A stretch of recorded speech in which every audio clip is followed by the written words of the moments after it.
Hare Krishna. Welcome you all for our Gurukul sessions. And today is a Sunday.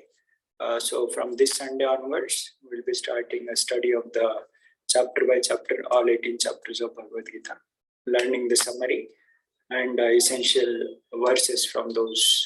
As such, everything is essential in Bhagavad Gita. You know Advaita Acharya, right? All of you know Advaita Acharya in Panchatattva. Yes? Yes, Prabhu. The incarnation of Shiva. Yes, Prabhuji. Shri Krishna Chaitanya, Prabhu Nityananda, Shri Advaita. So Advaita Acharya gave commentary on Bhagavad Gita, proving that every word of Bhagavad Gita, every verse, every word proves only devotional service, nothing else. Devotional service to Krishna consciousness is the greatest. And how that every word of Bhagavad Gita says that. Not only that, you want to know who was a scholar amongst the Goswamis who was very famous for his scholarship of Goswami. Who? Sukadeva Goswami. No. Among 6 Goswamis. Sukadeva Goswami was very early. I'm asking. Can you repeat the question, Prabhuji? Huh? Can you repeat the question? Yeah, question is who among the 6 Goswamis is known for his scholarship, learning of the scriptures and presenting them? Rupa Goswami, Prabhu. Yeah, Rupa Goswami obviously, but especially Jiva Goswami is famous because he gave 4 lakh verses, commentaries. Of course, Rupa Goswami also did a very amazing work. One day we'll study his work. His poetry was very high, Prabhuji. Yeah, exactly. Rupa Goswami's poetry, you read from the last letter or you read from the first letter. It gives the same such amazing way. Like, let's say, anyone know what are the words you read from the beginning or you read? Palindromes. Huh? Palindromes. What are they called as? Palindromes. Anandromes. Okay, yeah, good. Thank you. You read them from the beginning or you read them from the reverse. It gives the same meaning, right? So that's what palindromes. Okay, yeah.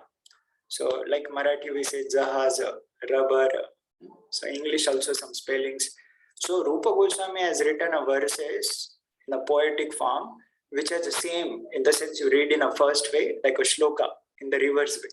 That's high level of making a verses. So that presentation also we'll put it in one of the sessions. But the Jiva Goswami, what point I wanted to say, he wrote the Sanskrit grammar. Like every language has a grammar. Grammar is the backbone of the language. Then only language can be presented properly, right? So Jiva Goswami wrote a commentary on a Sanskrit grammar, proving that every word of a Sanskrit connects to Krishna only, glorifies Krishna only. Right? Such high scholarship it is, such depth of learning. So the point is every word which is, and Bhagavad Gita, especially the word of the Lord, almost 547 verses close to that are spoken by Lord Krishna. And around 1 verses by Dhritarashtra, and around Sanjay has spoken some 10 or 12 verses. Exact number is also there. So the point is the words of God and the God himself, there is no difference. But as our time limits and as we have many things, so we'll go as a summary. Then as you practice more, then later we'll go even verse by verse also, studying whole 700 verses. So our plan is now onwards, every Sunday, we will be studying the chapter summary, understanding the theme of the chapter, and then some important verses, where is what, that overall idea we get. And then after 18 chapters are over, then we'll switch to Srimad Bhagavatam. There we'll go canto-wise, understanding all 12 cantos, where is what, and some of the importance. So almost for next 1 year, we have a nice plan. Okay, so let us begin with the prayers, so that we all get some proper idea and understanding. Om Ajnana Timirandhasya Jnananjana Shalakaya Chakshurun Militam Yena Tasmai Shri Gurave Namaha.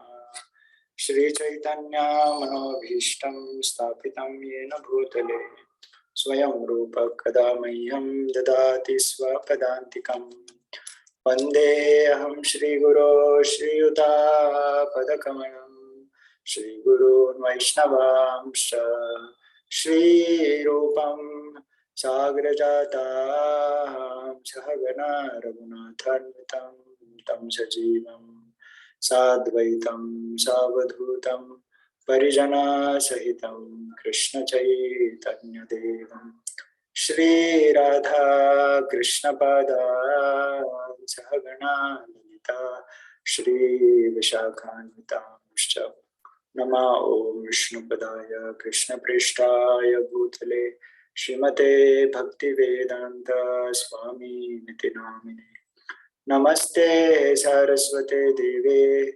गौरवाणी प्रचारिणे निर्विशेष शून्यवादी पाश्चात्य देशतारिणे नमो महावदन्याय कृष्ण प्रेम प्रदायते कृष्णाय कृष्ण चैतन्य नामने गौरत्विषे नमः हे कृष्णा करुणा सिंधो दीनबंधो जगत्पते गोपेश गोपिका कांत राधा कांत नमस्तुते तप्त कांचन गौरांगी राधे वृंदावनेश्वरी वृषभानुसुते देवी प्रणमामि हरिप्रिये वाञ्छाकल्पतरुभ्यश्च कृपा सिन्धुभ्य एव च पतितानां पावनेभ्यो वैष्णवेभ्यो नमो नमः Shri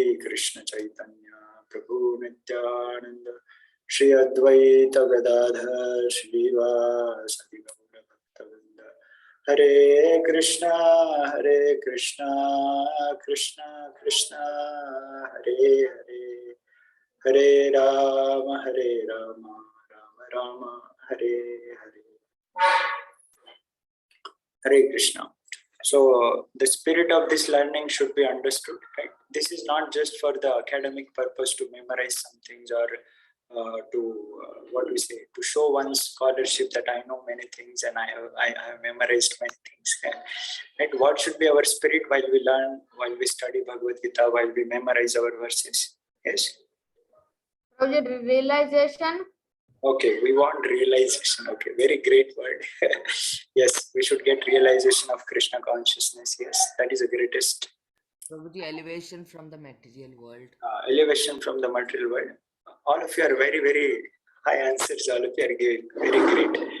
I was thinking, sorry? Prabhuji, applying the principles in our life. Applying the principles, yes. See, once one Swami was asked, what is Krishna consciousness about? And he gave one word answer. You know what is that? What is that one word answer? He said, Krishna consciousness is all about absorption. Where our absorption is. What we are thinking of, what we are contemplating about, what is the subject matter here. So somehow we are conditioned, right? We are conditioned to remember material things very quickly. When we watch movie, immediately we'll remember whole episode, what things happened in the movie. But when we hear about Krishna, we forget. Who was that demon who came in the bull form? Who was that demon who killed Krishna? In the sense, who tried to kill Krishna in this and that way. We forget the details because our mind is not habituated with Krishna. Lifetime after lifetime, we're in the material world only. It easily grasps the material matter because it is absorbed in the material things only. But now, slowly, we should tune to Krishna's absorption. So that's what Krishna's Nama, Rupa, Guna, Lila, and his Shiksha, right? All those teachings and all we have. So that will help us to keep our mind sync into Krishna, connected with Krishna. So we're habituated with our academic approach and all. So let us turn our academic approach to understand Krishna by memorizing. Forcefully, we allow the subject matter to take in. Let us memorize all 18 chapters. Let us memorize the details of the chapters. So that somewhere or other forcefully we get the things going. Ideally, Krishna never told memorize or kind of remember, then only you can become a devotee. There are many episodes where devotees were not hardly able to, in the sense, able to pronounce also correctly, what to speak of memorization and all those things, right? But Krishna accepted their devotion. So the end goal of all our studies to remember Krishna, absorb our mind in Krishna, and then naturally realizations or elevation or application, as all of you are sharing, that will naturally unfold, that will naturally will come. right? So don't mind that if you're not able to study, if you're not able to memorize, all right. But we should give our efforts best. And all of you, we are seeing all of you are so nicely learning. It is possible.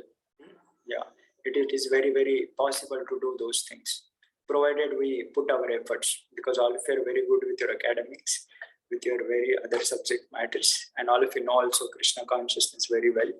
So let us enhance our understanding by memorizing. And then another advantage is what? We'll be able to present also very properly. Let's say tomorrow your school friend asks you, oh, you are a devotee of Krishna, you are studying Bhagavad Gita. Can you tell me what is there in Bhagavad Gita? Right? So we should be able to present very scientifically, very logically, very thoughtfully, very interesting manner, not in a boring way or something, giving some haphazard ideas or no. Very, very crystal clear way presentation should come. So what Bhagavad Gita speaks about, Bhagavad Gita teaches 4 principles in overall. What are those 4 principles? We studied in some of the forums. You might have heard about surely. Yeah. Which exactly makes people to change their materialistic perception and cultivate the spiritual understanding. What are those 4 principles Bhagavad Gita speaks about? It teaches about first, this body is not all in all. What is that? The spirit soul Soul exists. exists. The spirit soul exists. Because people in this world, they think that we are only this body. But Bhagavad Gita, very first teachings, Lord Krishna starts that how we are not the body and the soul. And then the functioning of the souls and everything it describes. Then the second principle, this life is not all in all. Next life exists. Yeah, the next life exists. Planet. Yeah, there is a reincarnation. People think that khao piyo maja karo. This is only life. Do whatever. Who cares? Nothing is there. But Bhagavad Gita teaches. You get the yam yam api smaran bhavam. You get the whatever thoughts, you shape yourself, the body accordingly. Our actions gives the result for the future. So that's what Bhagavad Gita teaches about reincarnation. This life is not all in all. Future life also exists. Then third principle, we are not all in all. The Supreme Lord also exists. Many people think Krishna is not there, God is not there. Who said these are just a concept? Some concept is created so that people can have some kind of a moral in the society. Otherwise, God is not there. Like that people say. God is just a concept which can be used in our life to make our life better. So they use concept, God as a concept, and that's all. But Bhagavad Gita teaches how Krishna exists. All this 5 plus 3 elements of this material world, and how the spiritual world, which is inanimate matter and inanimate, both everything beyond this material realm, right? And 15th chapter elaborately speaks the nature of the spiritual world and Krishna's functioning in this material world. And before that also, right? 10th chapter, the 7th chapter, Krishna speaks the essence of all. I am the essence of all. And 10th chapter speaks, I am the best of all. Amongst this, I am that. Among this, I am that. I am this. Like that, everything describes. So we are not all in all. The Supreme Lord also exists. That's the third principle. And what is the fourth principle? Anyone remembered? World is not all in all. Spiritual world exists. Yeah, this world is not all in all. People get fed up. Oh, is there any place where I can really find happiness, permanent happiness without any problems? Is there any way where I can have a trustworthy relationships without any quarrels, without any fights, without any issues and all? Yes, that is a place. This world is not all in all. The spiritual world also exists. So you go back to the spiritual world. Yadgatva nanivartante tadhama paramam mama. One who comes back to me, you need not to come back again to this miserable, perishable, right, problematic material world. So such information, precise way Bhagavad Gita speaks, knowing which people can transform their lives and do the best use of their existence. So those 4 principles are a summary of Bhagavad Gita, right? Simple. It's very logical. First with our body. This body is not all in all. The soul exists. The next it speaks about this life is not all in all. Future life also exists. And then third principle, we are not all in all. The Supreme Lord exists. And then this material world is not all in all. There is a spiritual world also exists. So the 4 principles. And there are 5 subjects are spoken throughout Bhagavad Gita, which Prabhupada writes in the introduction of Bhagavad Gita about each one. So what are those 5 subjects? Anyone knows? some of you might have heard about. In the introduction of Bhagavad Gita, Prabhupada describes the Bhagavad Gita deals with those 5 subject matter: Jiva, Ishvara, Kala, Prakriti, and Karma. The soul, the super soul, the time, the nature, and our activities, our actions, that is karma. So out of these 5, the 4 are eternal, but the 1 is temporary. What is that? Anyone got the point? Out of those 5, The actions are temporary. correct. Our actions, karmas are temporary. The conscious actions are not temporary. Of course, yeah. Here especially karma is spoken about in a generic material sense, people's good karma, bad karma, yeah. So they are temporary, right? Karmani nirdahati kintucha bhakti bhaja. You perform bhakti, you do the bhajan of Krishna, worship Krishna, all karmas are burnt. So karmas are temporary, in the sense the material karmas. Spiritual karma, of course, that's what they're not called as a karma, that is called as a devotional Karma. sorry Karma. karma is word, yeah, that kind of course that they count under karma only, but they're like a devotional activities that never falls under material subjugation. So this 5 subject matter, okay, take a note: Ishvara, Jiva, Prakriti, Kala, and Karma. So that's how overall 5 subject matter are described throughout Bhagavad Gita. So these are few overall understanding. There are a lot of ways it has been presented. Now let us begin with our first chapter. Okay, chapter 1. So as we revised all these 5 chapters of 18 chapters of Bhagavad Gita. Right? So these are the notes made by His Grace Bhurijan Prabhu. He is a very senior disciple of Srila Prabhupada, and very nicely has written many other books also as a commentary studies. You all are able to see the screen, right? Yes, Yeah, Prabhu. Yeah, Bhagavad Gita, a short summary in acronyms. So acronym means it becomes very easy to, and those acronyms also are made very thoughtful way, very brilliantly Prabhuji has presented, so that we can get the gist. What is that Bhagavad? Not that just like that it has been made, but with the theme of the chapter that acronym is made. Okay, so first chapter we all know Bhagavad Gita. Yeah, this is by His Grace Bhurijan Prabhu. Yeah, so these are all the 18 acronyms. Okay, you can. Prabhuji, can you post this in the WhatsApp afterwards? This material. Yeah, no worry. We'll share. Yeah. So these are the 18 chapters, and their acronyms are also given. Okay. So we'll start with the chapter 1. So yeah, chapter 1. All of you know the title: Observing the armies in the battlefield on the battlefield of Kurukshetra. Okay. So now here it will fit completely. So can someone think why the acronym doubt is written here? Prabhuji, because Arjuna is doubtful whether he should fight or not. Yeah, exactly.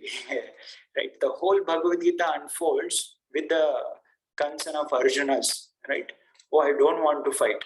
Whether shall I fight or not? I don't want to fight because there are relatives and all, my teachers and all. But at the same time, this is a matter of killing the demoniac people and all. But then better not. Why shall fight? So he was a bit confused. So doubt. So the first chapter, almost more than half chapters in the dialogue of Arjuna only, right? Where he presents why he should not fight, and he gives very thoughtful reasons also. Okay, not like some sentimental reasons. Prabhupada appreciates Arjuna's compassion. Arjuna was not coward that he want to run away from the battle seeing such a huge army, but Arjuna was compassionate. Personally, he was not interested for the need of kingdom or so. But he just wanted to see that because of my selfish desire, is my desire is selfish or not? Having a kingdom for myself, better than not. Better I become a beggar in the forest. But I don't want to enjoy the kingdom at the cost of blood of my relatives and family members. So very thoughtful reason he gives. That also comes under the first chapter only. Okay. So here we'll read the brief summary what Prabhuji have mentioned. Yeah. Anyone would like to read? Yeah, you are able to see. I can zoom it a little bit. You can read. Prabhuji, can I read? Yes, one by one we'll give a chance. Yes, read. Who has spoken? Read. The spiritual journey usually starts with a doubt. Over the years, our friends, family, society, and the media paint the perfect picture of success, and we subsequently shape our lives in determined pursuance of it. At a certain point, however, we begin to doubt whether that perfect life is achievable or will actually make us happy.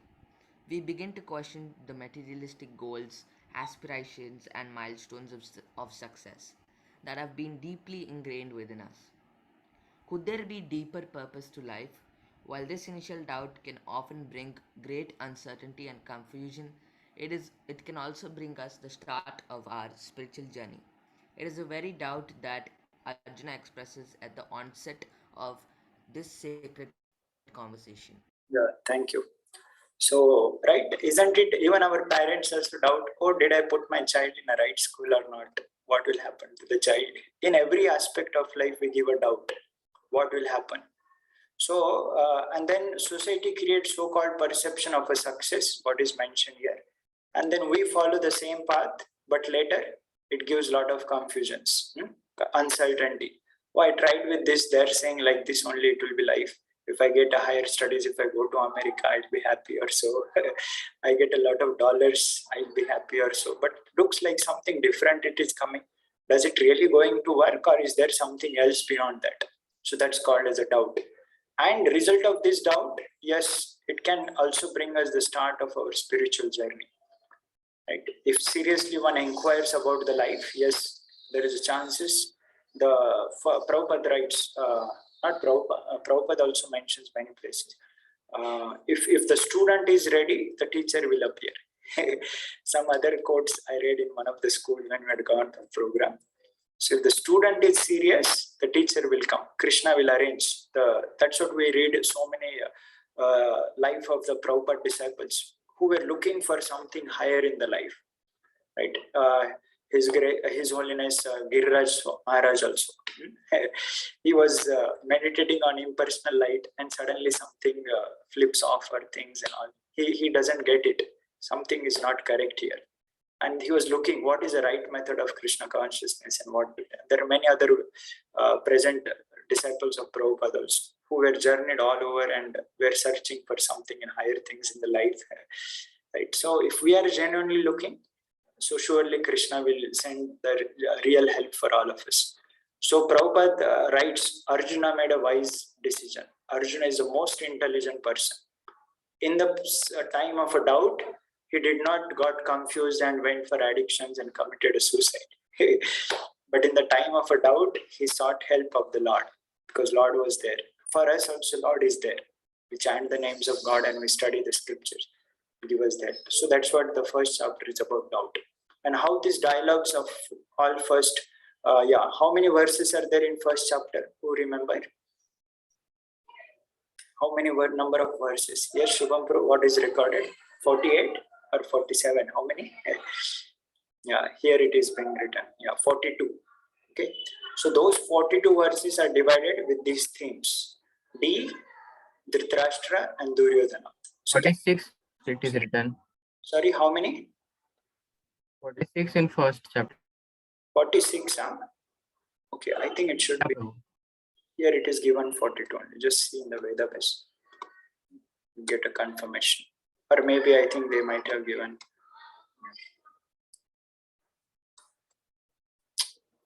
Stuck. Anyway, so somebody can see in the Bhagavad Gita how many are there, the number of verses, confirm it. As far as here it is being recorded, verse 31 to 42. I'll just see once again here Vedabhas. Okay, Prabhuji, 1 minute. Yeah.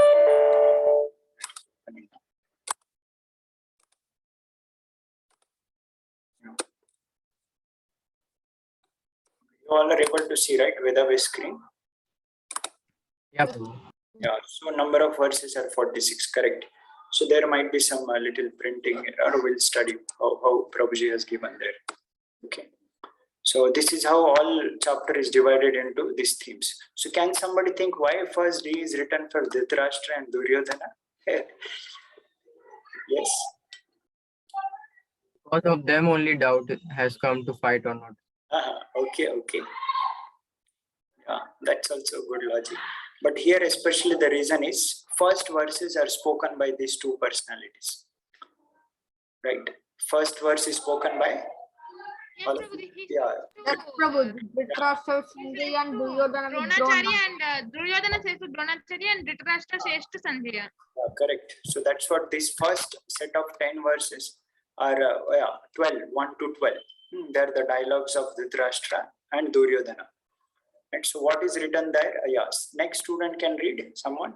You're able to see enough, or I can zoom it. What is a D is mentioned. Let's start. Innumerable soldiers have assembled on the battlefield of Kurukshetra due to obstinacy and deep-rooted material aspirations of these two characters bent on usurping their cousin's kingdom. Sitting on in his palace, King Dhritra. Who are these two characters? Aspiration of these two characters. Hey. What is this? Duryodhana and Dhritarashtra. Duryodhana and Dhritarashtra. So these people have assembled here because of the deep-rooted material aspirations and obstinacy. In spite of so many warnings, they're madly attached for their own kingdomship only. So for their sake, people have assembled. Yes, continue. Sitting in this palace. Sitting in this his palace, King Dhritarashtra inquires about the latest events on the battlefield, while his son Duryodhan is busy firing up his army as it prepares for its fratricidal war. Dhritarashtra is physically blind, but he and his son are also blinded by greed, envy, and material desire. When the individual starts to think in terms of I, me, and mine, primarily they're interested in selfish gain and personal aggrandizement, then anxiety, frustration, and disappointment are inevitable. Unfortunately, one who is materially entangled becomes obvious to the ill effects of his action. Yeah. So basically, the conclusion is given because Dhritarashtra and Duryodhana, they were I-centered, I, me, mind. Then that resulted in anxiety, frustration, disappointment. So knowing this situation, Dhritarashtra is the question. So now what I'll do, I'll take you to the screen of Bhagavad Gita, where we'll see these first 12 verses quickly. So you'll understand, right? You are able to see, right, screen? Dhritarashtra was, yeah, I think I need not to share only. It comes as a share screen directly. Okay. Yeah. So this is the first word Dhritarashtra speaks, right? He asks the Sanjaya what they're doing on the battlefield. And then Sanjaya speaks about how Raja, here Raja word is used for Duryodhana, right? Drushtvatu Pandavanikam, he saw Pandavas, how they have assembled. So Duryodhana, Vyudam Duryodhana. So the word Vyudam means arranged in a military phalanx. So Duryodhana, king, Raja Vachanam Abravit. He went near Acharya. Who is this Acharya? Acharyam Upasatha. Drona. Yes, Dronacharya.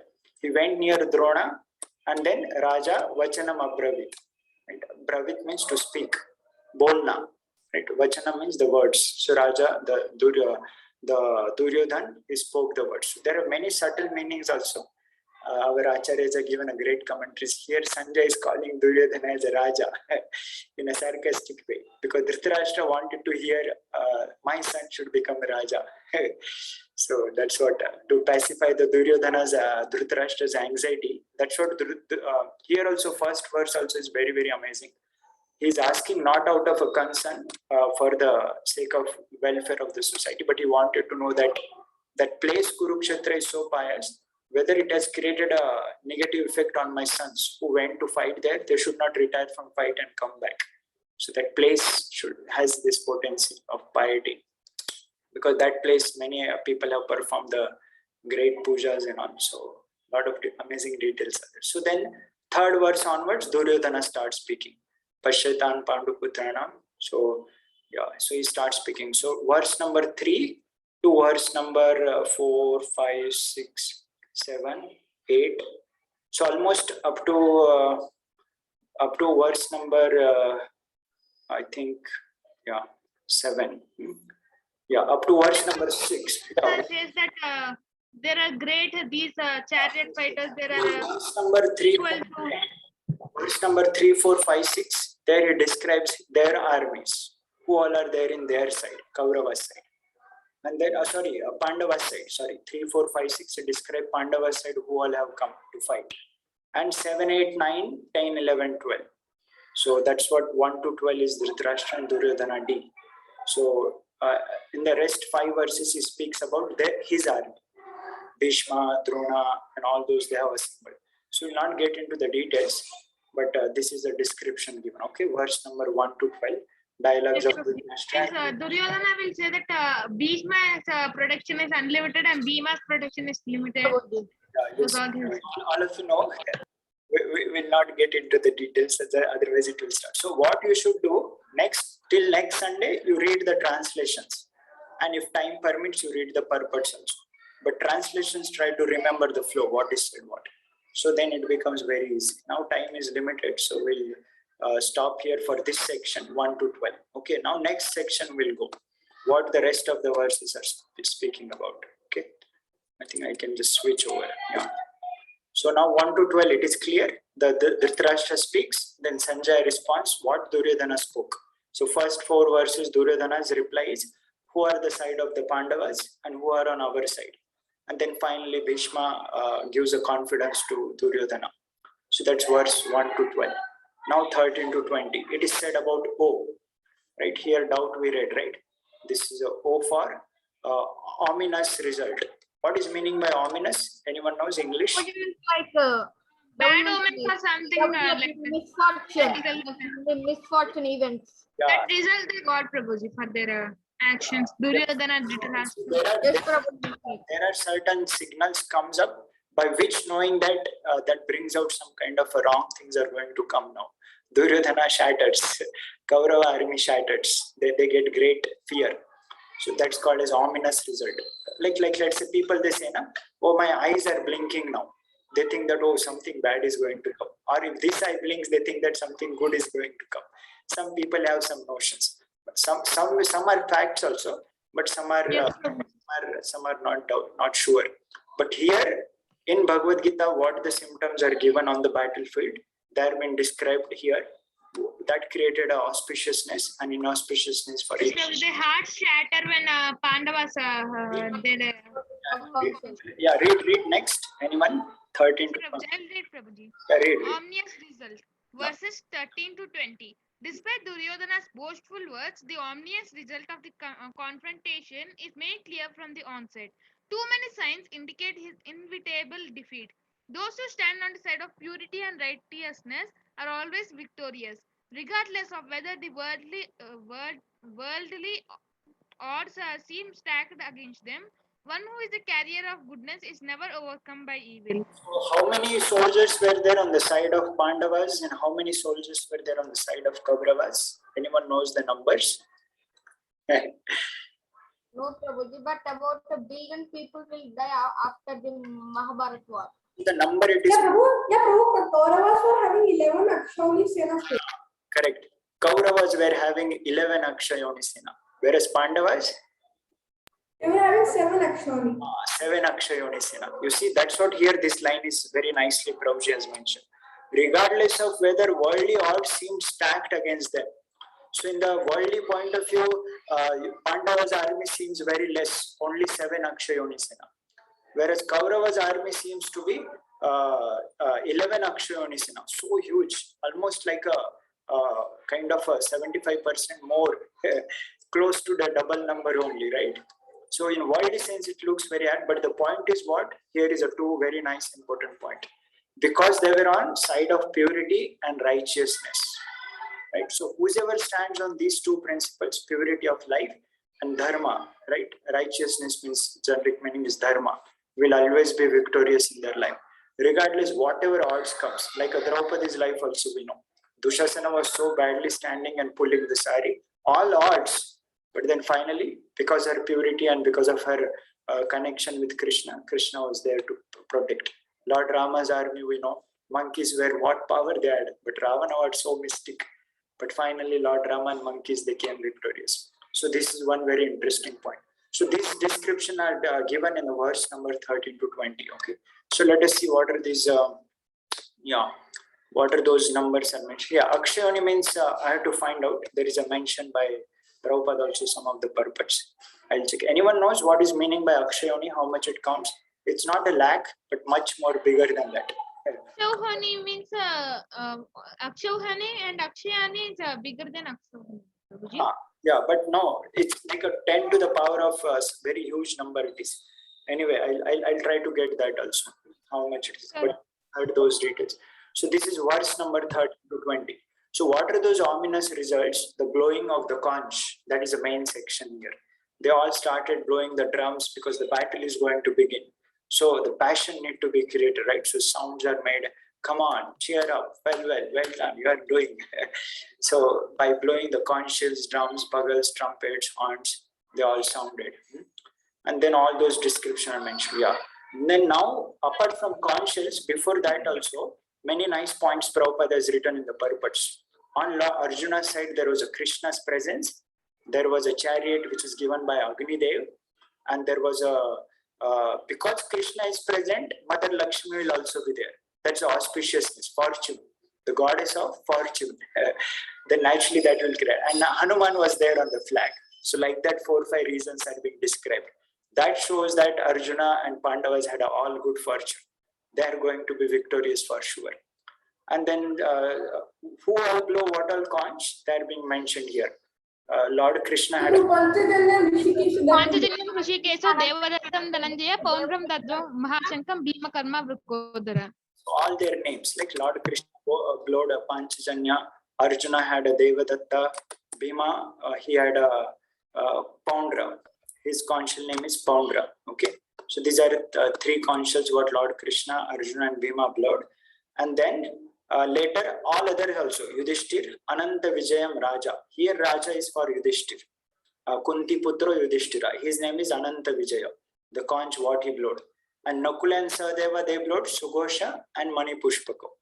These are the conchals. And then all the other Maharathis, their names are mentioned. Shikhandi, Saubhadra, right? All those personalities. So very nice to memorize these verses.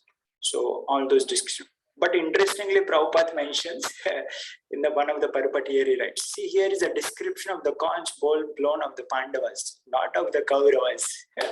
So that shows that Kaurava's army was already shattered by hearing the blown of the conchs of the Pandavas and all. Whereas Kauravas had nothing like that, which creates impact. So this confidence comes not from the external assets what we have, what Duryodhana was falsely thinking. He spoke from verse number 3, 4, 5, 6, and then against Pandavas and all. So he was showing that yes, we have so many from our side, we have this and all. Pandavas had very less and things and all. That confidence is on external things, but Arjuna and Pandava's confidence on internal things, that is Krishna consciousness. Because Krishna is present, they're standing on the point of purity and righteousness. So these all been described up to verse number 13 to 20, ominous results, okay? D for Duryodhana and Dhritarashtra, and O for ominous results, that is 13 to 20, yeah. Next devotee can read U. Quick. Prabhuji, can I? Yeah, read, start. We are not read and please start, yeah. Uncertainly, verses 21 to 127. Despite knowing that, Uncertainty, it is T-Y. sorry, despite knowing that he defends virtue, Arjuna is still uncertain about fighting his opponents who are also his relatives. The chariots are Ready. ready and arrows are drawn and the battle cries are sounded. But Arjuna wants to take a final look at the armies. Here is Krishna, who assumes the role of a charioteer to drive to the middle of the battlefield so he can satisfy his curiosity to his credit. Next here some part is there, yeah, read. Despite, to his credit. Despite the intensity of the situation, Arjuna takes time to reflect. Life may be crammed with responsibilities and pressing issues, but attendance to such demand should not be at the expense of quality or spiritual introspection. And unfortunately, Yes. And unfortunately, chronic disease of modern man is the excuse of no time when it comes to soul searching. Such soul searching. Yes, correct. So brilliant lesson is written, right? All of you understood. Life may be crammed with the heavy responsibilities, pressing issues, what modern people call as no time diseases. No time. I don't have time to come for a class. I don't have a time to chant. Where is the time? Why to go to temple and all? Better I can go for a office. I can work extra. I can earn more. So no time. But then here, a very nice point, a very nice word Prabhuji is writing. Right, but not at the expense of quality of spiritual introspection.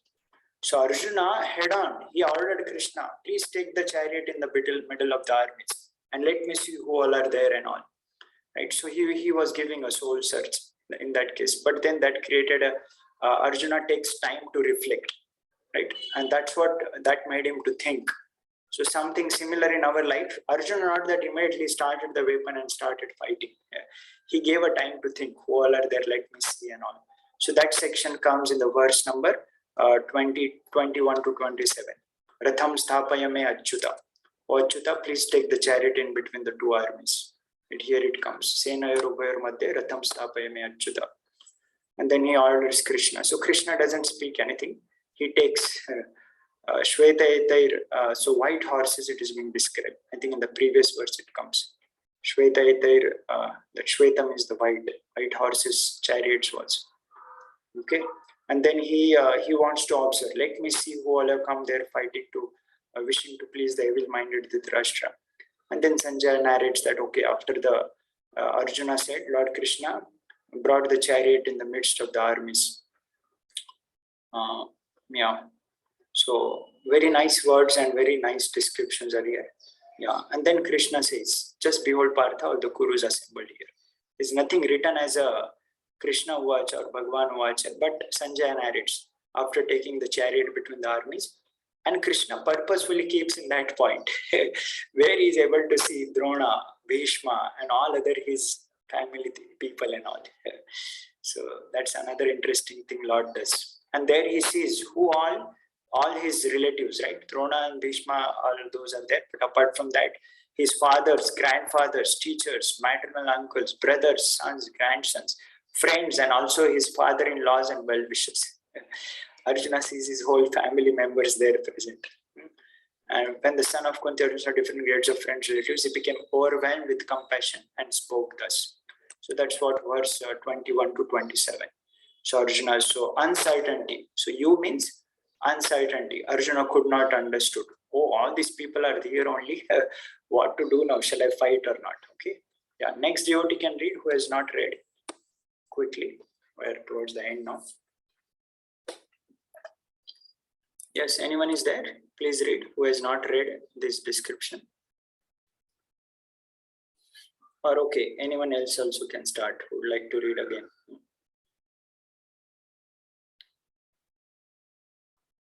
Okay, bewilderment, verses 28 to 30. Foreseeing the imminent suffering and death that is inevitable consequences of war, Arjuna begins to analyze his predicament. At this stage, bereft of a broader spiritual vision, his uncertainty intensifies and he becomes bewildered. When one lacks an understanding of his spiritual identity, his relationship with God, and the critical purpose behind this world, one inevitably becomes disturbed and frustrated by life's challenges. So the lesson is what? Because Arjuna forgot or temporarily looks like that. He could not understood that Krishna is present and he has a Lord with him who can go on. And then he identified himself with the bodily relationships, opponent side. So that is his situation of bewilderment. Uncertainty brought out the bewilderment, verses 28 to 30. So here the very nice words it is Arjuna speaks. Seeing my friends, my relatives present, I feel my limbs of my body quivering. Swajanam Sidanti mama gatrani mukham cha parishushati. My mouth has been drowned up. Like sometime you have experience. How many of you have your hand starts shivering? Mouth becomes a little dry up out of tension or fear and all. At least I had an experience in the early days. Now we are habituated to speak and all, but Arjuna depicted that condition. Yeah, and then there also Vepatusha Roma Harshascha Jayate. Hairs were standing on end. Gandivam Sansade Hasta. Yes, Prabhuji. Goosebumps, Prabhuji. Yeah, his Gandiva Bahu is slipping from his hand. Like for us, pain is there in the hand, pain starts, or a teacher has to write on a board, or chalk starts shivering. It's something like that. And my skin is burning because of that fear and heat and everything and all. So these two verses, 28, 29, and 30 also it is said. Yeah, I am now unable to stand here any longer. I'm forgetting myself, my mind is reeling.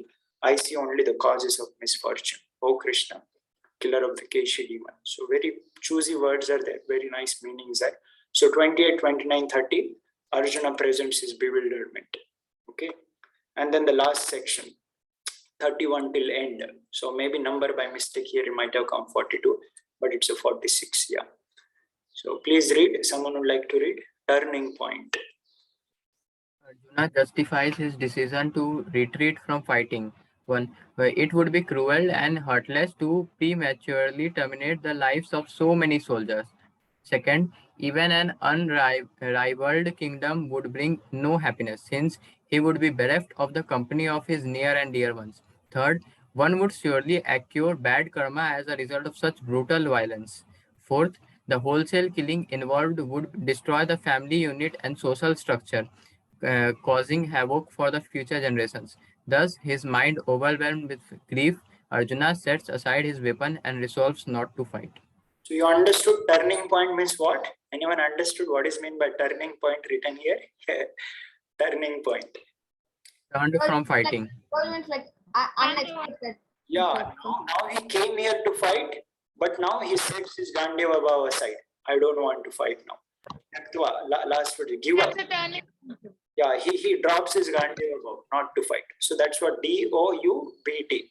D for Dhritarashtra and Duryodhana, O for ominous results, B for U for uncertainty, that brought out bewilderment, and then D-O-U, B and T. This is a turning point. Finally, Arjuna decided, I don't want to fight. And he did not just emotionally or sentimentally said, I don't want to fight. He gives a very, very valid reasons also. These are listed down here. See how broad-minded Arjuna is. Arjuna is not a selfish person. Arjuna is so considerate, compassionate, and kind enough for others' feelings also. Right? So very, very, Prabhupada appreciates Arjuna's thinking. But of course, second chapter, then Krishna speaks, you are only bodily platform, you are thinking. But as a devotee, how one should think and all, that's very good thing to look towards Arjuna. So he not sentimentally, emotionally, oh, I don't like, better I'll go. No, he gives a reason. So these are the 4 reasons listed. It would be cruel and heartless to prematurely terminate the lives of the so many soldiers. So now, basically, we'll read those exact translation, how it is prematurely. In the sense they are not so powerful or things like that. Even an unrivaled kingdom would bring no happiness, since it would be bereft of company of near and dear ones. What is the meaning of bereft of the company of near and dear ones? Anyone understood? Not having the company. Means of whose company is not there now. He is there with his relatives, because they are the one with whom he is fighting. Them only he will kill, then who will be there to do? Krishna Prabhuji. Clap for him, to say great about him. There is nobody to cheer for him. Yeah, to say something good for him and all. Nobody is there. So better, what is the use of acquiring a kingdom at the cost of absence of our loved and dear ones? So that is the second reason. And third, one would surely accrue a bad karma as a result. Hare Krishna Prabhuji. Hare Krishna. One would surely accrue a bad karma as a result of such brutal violence. So because Arjuna knows our every action counts. If I do this violence at the cost of for my own selfish desire to have a kingdom for me, then I'll get a sinful reaction. And the 4th one is very, very amazing, which is just written a brief words, but very, very broad-minded of Arjuna. The wholesale killing involved would destroy the family unit. Yeah, what is meaning by family unit? The whole Like a family. Yeah, because in the battle, the husbands have come. Now the wives will be all alone in the society, in the homes. Now if the husbands are destroyed, then the wives will remain alone in the homes. and then the social structure and causing havoc for future generation. Means what? If the woman is all alone, then the evil-minded people will take undue advantage. In an illicit way, they will enjoy with them, and then unwanted population. That is called as a havoc for future generation is what? Varna Sankara. Arjuna uses the word. Yeah. So because children are begotten in an impure mind, in an impure relationship, then impure children will be born. Right. So that's what Arjuna has gone to such level. Can you just imagine? He's present in the battle, but he's thinking of such long future. I'll kill the soldiers, then their family people, nobody will be there to protect them. Then they will be plundered, they will be looted. Then the woman will be mishandled. Then the children will be produced will be impure. And then that will disturb whole Varnashram system. Right. So such long thoughts Arjuna is thinking. What a brand mindedness. So that's verse number 31 to 40, almost end. Okay, I'll just show the summary here of all those. Yeah, and at the end I'll show you all the charts of all 42 verses or 46 verses, so that you remember in a chart manner also. Yeah, so I do not see any good coming. Right, that's what it desire of any subsequent. So nothing good will happen in my life. So this is how he describes. What's the use of Rajya? What's the use of all those at the cost of our loved ones and the dear ones? Right? Yeah. Yeah. The last line you see. What pleasure will be derived from killing of the sons of Dhritarashtra? Yeah. At the exchange of the 3 worlds also, I don't want. He gives the reasons. And then 36. I'll get only a sin. Sin will overcome us if we slay such aggressors. And Prabhupada writes there what kind of aggressors are those who are set the fire to the houses, attacks the deadly weapons, all those. So they're already aggressors. Yeah, what should we gain? Yeah. And then finally, 37, 38. Their hearts were overtaken by greed, no faults. Yeah. Why should you? Who can see the crime and destroying family? So he gives a reason. They are blinded. They are not able to see how families are going to get affected by such fight. Why I should be blinded by disturbing the family life? Let better retire from the fight. Right. So kulakshaye pranashyanti. Right. The family structure will be destroyed. Kula dharma, sanatana. So like that reasons he gives. Dharme nashte kulam. So kula will be destroyed. That's the social structure. Yeah. And pradushyanti kulastriya. Pradushan, we say pollution. So the woman in the families will be polluted. And then Varna Sankara, unwanted population will be begotten. The impure children will be begotten. So like that he reasons. And then the whole family dynasty, because there will be nobody to offer a pinda. You know that pinda, offering the ancestors, the final rites they do. So because the children are uncultured, they don't know how to respect the ancestors, forefathers by doing a pujas and all. Pitras, they call as pitras. Then they will suffer and everyone will go to the hell. Sankaro narakayaiva. They'll go to the hell. Whole family tradition will be destroyed. Yeah, that's what he gives on a reason. And then finally, 43 is about, I have heard from the distressed families are destroyed, dwells in a hell. One who does this kind of acts, he goes to the hell. And then finally, this is the 46th verse. Sanjay finally concludes, Eva Mukta Arjuna Sankhe, right? After speaking Arjuna in this manner, Rathopastha Upavishat. He was not happy, confused. Visrujya Sasaram Chapam, Shoka Samvigna Manasa. Visrujya, he gave up. Right? He gave up the bow and arrow and he sat on the chariot. So the Sanskrit name of the first chapter, anyone knows? What is the Sanskrit name of the first chapter? English name here, it is written, Observing the Armies on the Battlefield of Kurukshetra. In Sanskrit, you know what is this called as? Vishada Yoga. Okay, Vishada. Vishada means lamenting. So who is lamenting? Who is lamenting here? Arjuna. Arjuna. Yeah, so that's what first chapter is called as Vishada Yoga. And here is a summary chart of all the verses. You can see. Okay. You're able to see. I can zoom it a little bit so that all at one stretch you can see. Maybe a little bit out. Yeah. Okay. So section, this is breakdown of the chapter 1. Okay. Now you can see it completely. Yeah, so 1 to 127 is an introduction, because that's it. And then under that introduction we read preparation of war, first 12 verses, almost 11 or 12 up to that. They describe the armies who all have assembled. Then the signs of the victory of Pandavas, blowing of the conch shells, presence of Krishna, a chariot, and all those things. And Krishna's kindness. He agreed to become a chariot driver and he brought it. So that is 21 to 27 there it's mentioned. And then Arjuna's 5 reasons not to fight. So all those listed on the 5. You can remember acronym as a set 5. CEDFI. C means compassion.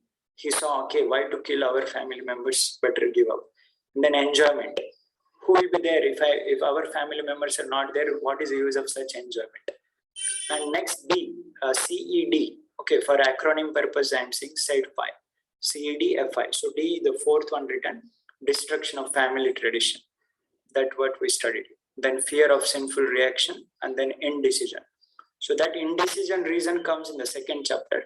But total 5 reasons Arjuna has given. Why shall I not fight? So this is a summary of entire 1st chapter. Okay. So doubt, DOUBT. Yeah. So what is a D for? Quickly, can someone say? Duryodhana and Dhrona. Duryodhana. Yeah. Dhritarashtra. First, almost 11 to 12 verses. Okay, that is that section. Then O, what is O for? Ominous. Ominous results. The signs, blowing of the conch shells and the Krishna's presence, all those. That goes up to verses. What is the number of verses? 13 to 20. Yeah, up to that. And then DOB, what is a B for?